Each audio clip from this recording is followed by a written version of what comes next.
Mengherankan kalau belakangan ini kita mendengar soal kemungkinan Jokowi yang secara perlahan mengendorse Jawa Tengah merupakan salah satu pilkada yang menarik untuk disimak karena memang ini menyangkut soal bagaimana pertarungan babak lanjut antara Jokowi versus Megawati Soekarnoputri.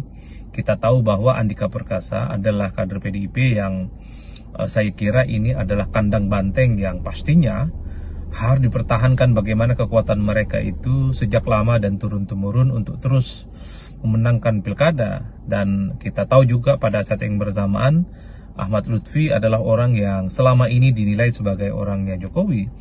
Jadi tidak mengherankan kalau belakangan ini kita mendengar soal kemungkinan Jokowi yang secara perlahan mengendorse dan memberikan dukungan politik secara terbuka kepada Ahmad Lutfi. Dan pada saat yang bersamaan PDIP sepertinya juga mengkonfirmasi soal Megawati akan turut hadir dalam kampanye akbar. Ini kan sebagai upaya untuk mengonsolidasi basis dukungan politik masing-masing. Dalam konteks Megawati Soekarnoputri misalnya, kehadirannya dalam kampanye akbar tentu diharapkan mampu melipat gandakan kader-kader PDIP yang saya kira basisnya yang paling kuat salah satunya ada di Jawa Tengah. Karena apapun Megawati ini adalah ketua umum partai yang saya kira kehadirannya pasti akan menjadi magnet dan melipat gandakan semangat juang mereka untuk mempertahankan kandang mereka dari gempuran-gempuran dari berbagai penjuru tanah air, salah satunya dari Jokowi yang dulu adalah bagian dari kader PDIP. Begitupun dengan Jokowi, ini sudah terlanjur basah menyatakan dukungan terbukanya kepada Ahmad Lutfi.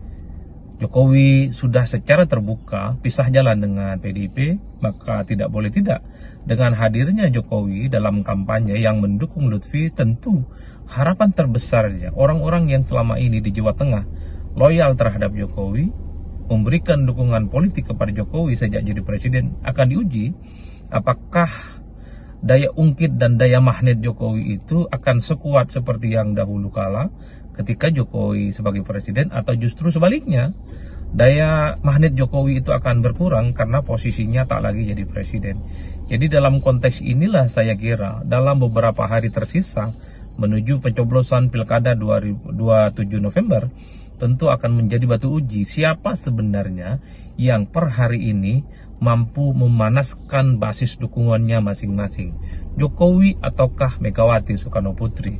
Kalau kita melihat survei-survei misalnya, ya tentu relatif kompetitif ya. Ada yang menyebut di survei itu yang unggul saat ini adalah Andika Perkasa, dan ada juga survei yang misalnya juga menyebut yang unggul itu adalah Ahmad Lutfi, tapi keunggulan yang disurvei itu adalah margin of error yang saya kira per hari ini tidak bisa ditafsirkan siapa yang sebenarnya akan memenangkan pertarungan secara mutlak.